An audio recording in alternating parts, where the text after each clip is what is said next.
Les ressources appartiennent au peuple. Donc, un groupe, un camp, les multinationales, n'importe quel groupe ne doit pas s'accaparer de ces ressources. Mais le grand problème, c'est comment organiser la répartition. Et ce genre de débat permet de nourrir une discussion et peut-être qui pourrait aider les autorités pour corriger et avoir une répartition équitable. Vous savez, une répartition équitable, elle est fondamentale, elle est importante, surtout pour les sociétés démocratiques, parce que ça permet de bâtir des institutions stables. Ça amène la stabilité, la confiance, la stabilité dans une société démocratique. Et je suis d'accord avec vous. Un État ouvert, aujourd'hui, ne peut pas ne pas encourager l'investissement. Nous ne pouvons pas nous fermer entre nous en disant les multinationales, oui, nous devons ouvrir ce pays. Et peut-être que ces multinationales doivent venir nous aider, que ce soit au niveau des ressources minières ou d'autres ressources. Oui, ils ne viennent pas aussi en philanthrope, ils viennent pour gagner de l'argent. Mais il y a une règle. L'augmentation de la richesse de l'investisseur est acceptable. Parce que lorsqu'il arrive, oui, l'augmentation de sa richesse, lorsque Dangote arrive, l'augmentation, parce qu'il ne vient pas en philanthrope, l'augmentation de la richesse est acceptable, est tolérable, mais à une seule condition, qu'elle puisse accompagner l'amélioration des conditions de vie des populations locales. C'est à partir de ce moment où on peut l'accepter. Mais si leurs investissements participent à polluer l'atmosphère, à exploiter, surexploiter les populations et à appauvrir davantage les populations, alors que les ressources quittent le pays et bénéficient à d'autres, à partir de ce moment, c'est une question de justice qui se pose. Comment faire de telle sorte que ces entreprises minières, concrètement à la base, puissent participer à l'amélioration des conditions de vie des populations? C'est ça l'enjeu principal. Et c'est ce que le professeur a dit. C'est ça. L'on ne peut pas être contre. Mais lorsqu'une entreprise s'installe dans un territoire donné, elle doit participer à l'amélioration des conditions de vie des populations. Et cette question, je pense bien, si elle est bien posée, si elle est bien comprise, si nous comprenons les enjeux, oui, nous savons qu'il y a il y a tout un travail à faire. Et en ce qui nous concerne, les collectivités, je suis bien d'accord avec vous. Je l'ai dit au DG de Dangote, je l'ai dit à ZCO, chemin de fer et tous. Je dis, Thiès est une région minière, ceinturée par des carrières où l'on exploite des ressources. Et toutes ces entreprises pratiquement qui ceinturent cette ville ne participent pas à l'effort de développement de cette ville. Vous jugez ça acceptable? Et la réponse souvent, c'est que oui, on contribue dans la commune où on est installé. J'ai dit, lorsque vous polluez l'atmosphère, est-ce que vous pouvez tracer en disant que c'est là où s'arrête la pollution? Et toutes ces grandes entreprises avec leurs camions traversent notre ville. Toutes ces entreprises détruisent nos routes, participent à l'embouteillage, causent des accidents dans la ville, souvent mortels, et ne participent pas à l'effort de développement. C'est injuste. C'est injuste. j'ai engagé un travail de recensement de toutes les entreprises qui ceinturent la ville et qui passent par Thiès. Toutes ces entreprises. Nous convoquerons une réunion avec toutes ces entreprises. Carte sur table, nous les échangerons. Carte sur table. Toutes les entreprises qui passent par la ville, soit par le biais du chemin, par la voie ferroviaire, ou par les autres voies qui passent par Thiès, qui causent des embouteillages, qui créent des accidents. Des accidents qui détruisent nos routes. Je dis, il arrivera un moment qu'on discute, qu'on échange avec ces entreprises, carte sur table, pour qu'ils puissent participer à l'effort du développement. Et je pense que ce travail-là, nous l'avons commencé, et je sollicite votre expertise. Et j'ai engagé des juristes qui ont travaillé à l'ITE, des experts qui connaissent bien le milieu, qui y travaillent, parce qu'ils étaient à Kédougou et d'autres, et que ce recensement-là soit exhaustif et qu'on puisse les convoquer. Moi, en tant que maire, je vais faire une correspondance à toutes ces entreprises-là et qu'on puisse parler. Et je pense que sans aller vers un conflit, on devra pouvoir les mobiliser pour qu'ils participent à l'effort de développement, l'amélioration des conditions de vie des populations. En tant que maire, je suis très satisfait, et en tout cas de l'atelier. C'est pourquoi, lorsque j'ai été sollicité par le F24, connaissant l'engagement des personnalités qui animent ce mouvement, qui est un mouvement citoyen, un mouvement social,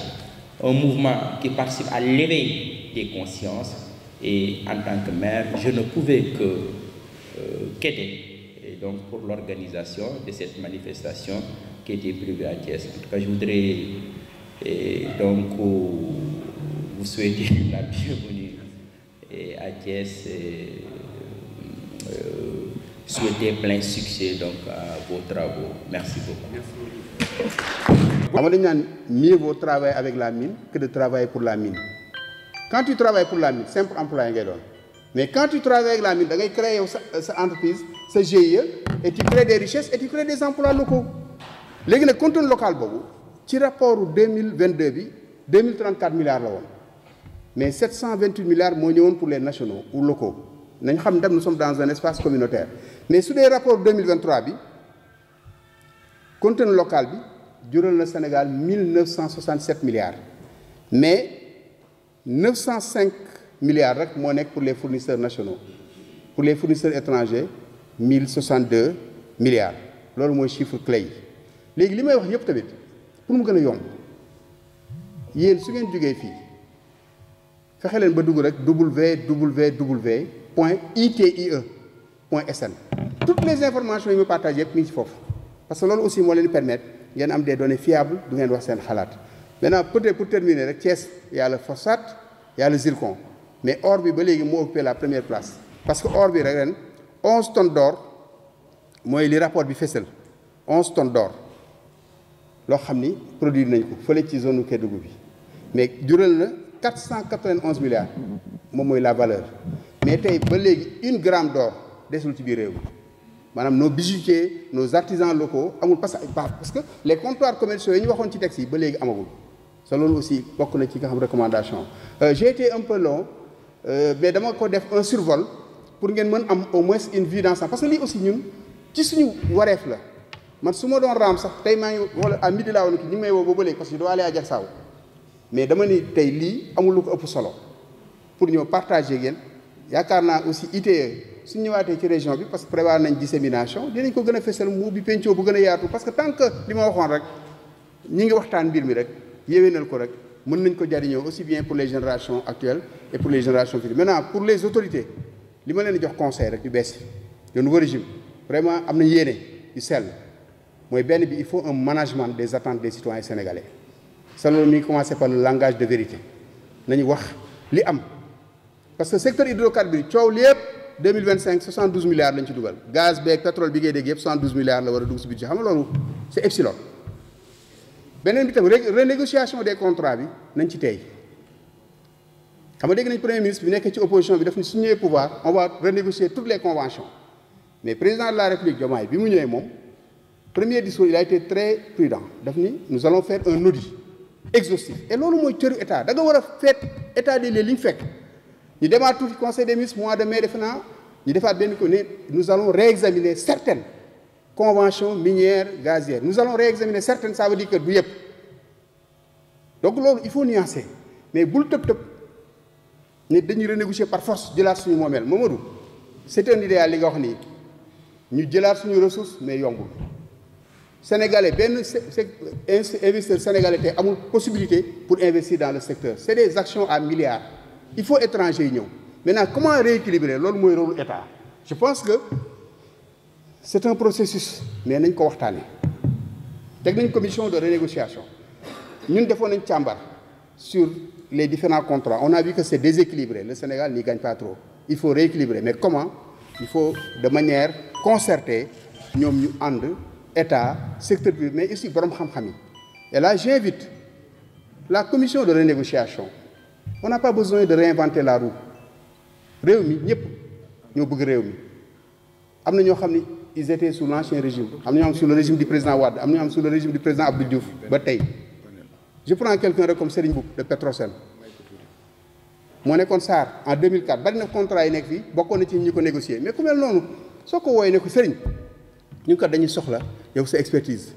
ku mel ni Mamadou Faye et ñu teggi c'est-à-dire que nañu jël nañu bàyyi affaire la logique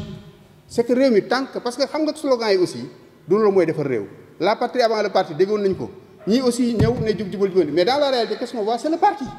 il faut ñu dindi esprit boobu ci Sénégal xam ni réew mi du ndono du héritage parti association privée la dafa mel ni xaru mala xaru laa du booyeer sa kër mais la patrie moo ñu boole ñun ñëpp donc renégociation boobu nañu ubbi woo borom xam-xam yi parce que y a des investisseurs qui ont fui actuellement Teranga Yaakaar bi nga xam ne ñoo ko moom muy Kayar ba léegi la li ñu naan FID la décision finale d'investissement n'est pas encore prise parce qu'il y a des facteurs exogènes l'abandon des énergies fossiles les mutations internationales dans l'industrie pétrolière et gazière le code de 2019 qui est très coercitif contrairement au code de 2018 actuellement il y a plus de 10 blocs Sénégal yu libre Mbaye Sarr Diakhaté mi ngi fi xëy na mën dina ci mën ñëw 10 blocs libres yoo xam ne amul preneur est-ce que dañ koy bàyyi donc il faut que ñu am ci pédagogie il faut une approche collaborative plutôt qu'une approche agressive et éviter de communiquer par des réseaux sociaux ministre beeg Abdou Aziz ak société civile am na ay kilifa dañuy waxtaan ci biir néeg parce que réseaux sociaux loo fa dugal information la alors kilifa pour mu jël décision renseignement la war a am sa renseignement da nga koy seq ak ñi nga xam ne yéen a bokk chambre des mines tey ministre des mines su leen woowoon li ngeen bëgg a waxtaane mën ngeen ko waxtaane ci biir néeg am décision moo am efficacité mais su génnee réseaux sociaux dañ koy partagé waaye ji géréer mu jëm mais après que ça foo wat donc il faudrait vraiment langage de vérité boobu foofu laay terminer et puis encourager aussi les nouvelles autorités surtout pour que ressources yooyu ñu rééquilibrer c'est loolu il faut l'accompagnement de tous et la société comme je l'ai dit ñun duñu ay ING lañ et nous sommes prêts dans la co-construction pour contribuer pour que même suñu ko fekkewul les générations futures au moins mën a gis njariñ bi maa ngi baalu àq nag maa ngi jéggulu parce que moi quand je parle je n'ai pas parce que nekkuma ci benn logique je n'ai pas un agenda je dis société civile la bokk on a un agenda intemporel demuñ élection demuñ campagne et même société civile religieuse parce que sama lépp dama koy teg ci éthique de conviction nga gisee sama frère Babacar ñu échanger ci lu bari loolu laa koy wax toujours ma ne ko Omar Ibn Abdel Aziz war nañ fexe ba na mu daan gouverner ñu indi ko pour nos gouvernants tegal leen ko tegu ci njub tegu ci maandu tegu ci parce que dafa ñaaw daal xam nga Sénégal li ñuy dund du précarité du fatalité 64 ans d'indépendance réew mi ba léegi ne PPTE pays pauvre 13 ans de paix parce que y a deux verbes rek yoo xam moom lañu yàgg conjuguer cotiser et manger tout le monde cotise impôt taxe benn minorité bu ndaw parce que pourquoi nit ñi yàkkamti dem pouvoir état parce que état bi c'est le lieu du repas comme le disait Achille Mbembe c'est le contrôle des ressources su ma ñëwee naa defaru añ dessert samay ñooñ ñëw et loolu jógee gu fi donc il faudrait vraiment une vision boo xam ni beaucoup plus claire et puis beaucoup d'actes et peu de paroles maa ngi sant bu baax di jégalu nag parce que. boo jëlee ICS mu ngi jëflante ak waa réew mi 5 milliards 383 millions 476 mille 462 francs soo jëlee ñi nekk bitim réew mi ngi jëflante ak ñoom 384 milliards 348 millions 585 550 francs boo ko toppee noonu topp ko doon ba nga gis da ngay gis ñoom ñëpp ku ci nekk maanaam li muy jëflante ak waa bitim réew lay génn ci alal ci moom jëm ci bitim réew gën gaa néew fukkite na li muy génne ci alal te waa réew mi di ko jot te ñun ni ressources yi ñun waa réew mi ñoo ko moom kon ana moomeel gi fu mu toog moomeel gi kay xanaa mooy buñ ko gasagul ba mu nekk ci suuf waaye saa yi ko gasee ki ko génne moo ko moom ndax moo koy jaay mooy jël ay bénéfice am te ñun du ñu gis koom yi ba pare nag amuñu benn influence ci suñu développement local parce que dañuy wax dañoo war a def appuyer le développement local mais soo xoolee ci alal yi ñu ciy war a def ak jafe-jafe yi nga xamante ni moom la collectivité yu tënkoo da ngay gis ni en tout cas njariñ li néew na lool li si gën a metti nag mooy ñu wax déplacement yi mooy toxal yi ñuy toxal nit ñi nit ko nga xamante ni nii fi nga juddoo fi nga xam di fi bay di fi sàmm di fi def lépp ba am fi ay nangami at ñu xëy toxal la yóbbu la feneen foo xam te ni nga fay doy gan amoo fa dara loo xam te ni mën nga faa créer waat liggéey kon loolu lu mu lay indil ndóol dëkk yi ñu déplacé yépp xëy na suñ lay doog a fay da ngay jàpp ni am nga xaalis parce que doo comprendre te li ci gën a métti mooy dañ leen dul accompagner parce que ki nga xamante ne da xëy dajale xaalis jox ko te xamul woon xaalis ku mel ni man nga jox ko indil nga ko jafe-jafe parce que bu ci tabaxee rek daanaka dara du ko dese yooyu nag li moo tax dafa am ñaar yu dafa am ñuy laaj li ñu bëgg mooy ñun ñi nga xam te ñooy communauté yi nekk fi ñuy gase koom yi bu ñu ñëwee ba toll ci di jël suñu suuf bi di ñu toxal dañu def ñun ñetti proposition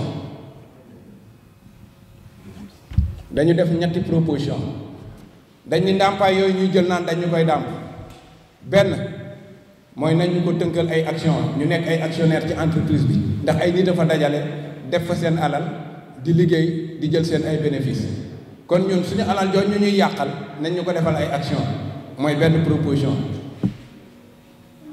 beneen proposition su loolu mënut a nekk li ñuy wax ñu indexé ko man ñëw nañ tool bi at mu jot dinaa ko bay su ma ko góobee def sama lépp dinaa ci am lu mat 4 millions nga ñëw yow natt tool bi ci say xayma ni li fi nekk yëpp bu ma la koy fay 2 millions la nga fay ma ko sama giir gi dund mais man 4 millions yi fi doon at mu jot fu ma koy jëleeti kon ñun li ñu gëm mooy bu ñu ñëwee di ko jël bu ñu ñëwee évaluer tool bi li muy produire annuellement tant que entreprise bi fi nekk di gas at mu jox la ko mooy deuxième proposition bi beneen proposition bi su fekkee ni loolu mënta nekk yow loolu nga fi doon jëlee ñu indexé ko ci benn durée de vie par exemple ñun peut-être kat tool bi borom normalement su ko yoroon war na ko mën a bay ñaar fukki at ak juróom kon li mu fi doon am at bu jot nañ ko ful ñaar fukki yoon ak juróom jox ko dog koo bàyyi mu dem yooyu mooy li nga xam te ni ñun foofu lañu taxaw ci kaw waxtaan kon daal comme ni ma koy xawan ci départ bi rek parce que ci lu ci bëri xëy na Aziz ñëw na ci après bu discussion yi ubbee ko ñu ñëw si li nga xamante ne daal moo gën a taxaw ñun si bilan bi ñu gën a yëg ñun ñi nga xamante ne ñooy dund ci miin yi mooy que ni aw naqar xol bu jeex ak ndóol ak i feebar yu dul jeex loolu daal mooy ñun buñ doon def bilan miin bi ñun ci loolu lañ koy tënk jërë ngeen jëf wasalaam.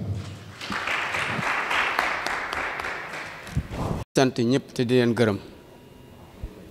di joxe nag témoignage yu leer nañ ci li Demba Fall wax ndax wax moom lu mu rëy rëy defe naa preuve moo ko gën a leer ñun fa ñuy dund ak ICS bu fekkente ne impact ndomba gu ñuy takk la kon dama naa Gàdd mooy président de la république yéemu noo kenn ci àddina te kenn du yem ak noonu incha allah Gàdd mënatuñ faa bay ba am dara mënatuñ faa yorug jur mënatuñ faa wér te lépp dina leer suuf si yàqu na ndox ma yàqu na ngelaw bi yàqu na dañoo yoroon ñetti teen bu nekk ndox moo xam ne leer nañ neex tabaarakalla day sëkk tey ndox mi ñuy jox ñu di ko naan ñoom duñ ci raxas seen kuddu kenn kuy liggéey ICS du ci raxas kuddu gi muy lekk tam nun moom la ñuy naan mu ànd ak pësen ak polisu ngelaw ba noona la bëkk démb rek kere talaata ñoo fa Oxfam yebaloon fa ñu doon añale leen fiit ba fekk ba kenn gisatul sa morom ñu sëqati ko tisili ma wax ko sous-préfet wax leen ko kenn ñëwul sax seet sunu ba xam noonu la xale yi feebare te noonu la ñu débrouiller di wutu ay oto di porter seen xale di jéem a yóbbu amuñu sax loonu fajoo sonn nanu trop mënunoo noppalu xiif nanu trop mënunoo lekk feebar nanu trop te mënunoo faju te lépp kan man ko teg ICS te dina leer garab ya fa nekk yépp rey na leen jël sa caméra te xool bu baax benn ngi nii ñaara ngi nii ñetta ngi nii ñeenta ngi nii juróom a ngi nii juróom benn ngi nii juróom ñaara ngi nii juróom ñetta ngi nii juróom ñeenta ngi nii fukk ngi nii benn bokku ci sama kenn ku fi nekk ci cër ak grade bi nga xam ni yàlla suñu boroom jox na la ko di nuyu encore une fois le coordonnateur du F24 nekkoon ci mouvement M23 di ko nuyu di ko jox wàccuwaayam di ko ziar waaye avec toute la délégation de Dakar ak tous les représentants de F24 ici présents maa ngi nuyu suñu frère monsieur Tine Moussa di la jox sa wàccuwaay di nuyu ñëpp daal di leen wax ni monsieur Mbodj yow ñun mënuñu laa fay dama koy wax fu ne occasion bu ma am rek pour remercier la dinaa ko jël remercier la parce que xëy na Sénégal bu nit ñi dee nelaw ba xamuñu li nga ñu defal ak fi nga ñu jëlee ak fi nga ñu féete man day bi nga xamante damay suivre actualité nationale ak les enjeux de développement parce que je travaille au service régional de la planification économique de Thiès je suis un des adjoints xam naa bu baax li may wax da nga ñëw jëlee ci guuta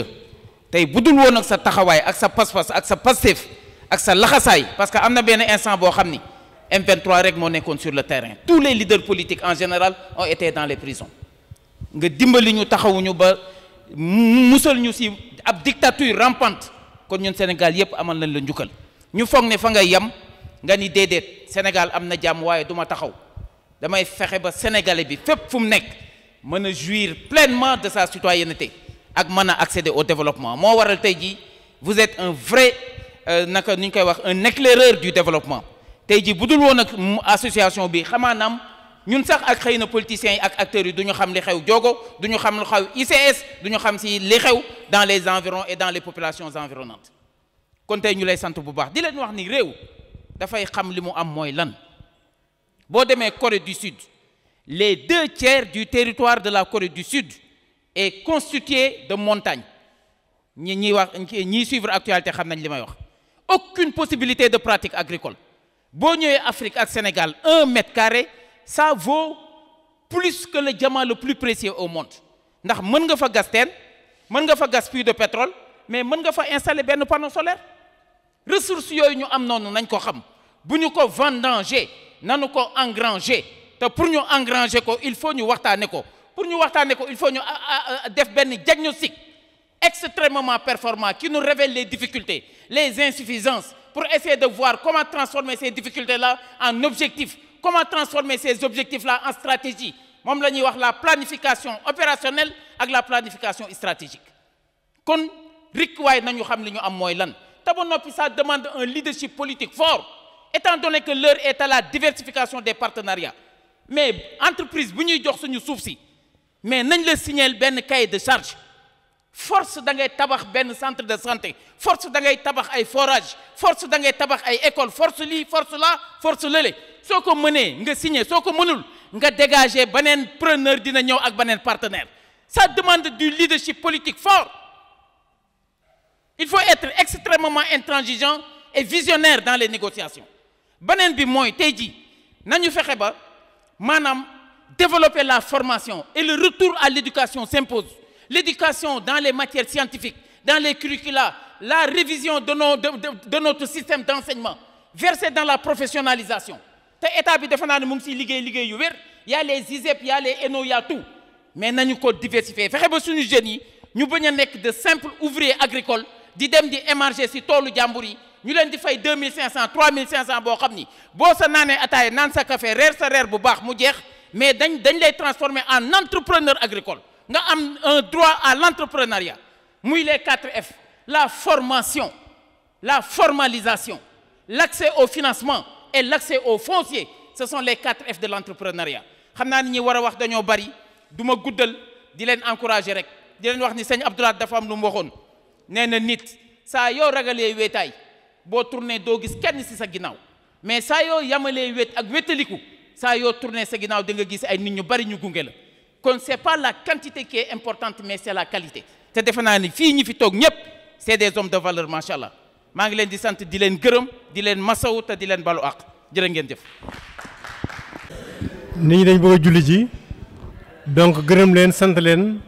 ci seen teewaay ak seen contribution toogaay bi yàgg na lool waaye xëy na li ñu fi dajale jar na ko donc lu ñu mun lu dul gërëm leen sant leen bu baax a baax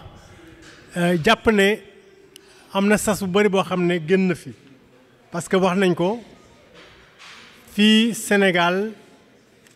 richesse minière bari na fi waaye gisuñu ko gis nañ ñi fi joytu yépp te loolu yàgg na ci réew mi naka la ñuy fexe ba mu jóge fi lan moo ci suñu wàll donc loolu ay proposition génn nañ fi yoo xam ne xëy na il faut ñu def ay jéego man 2014 ñëw naa Diogo ànd ak M23 d'ailleurs waa Diogo am nañ délégation bu ñu indi RADDHO ñu def fa conférence de presse 2014 yooyu donc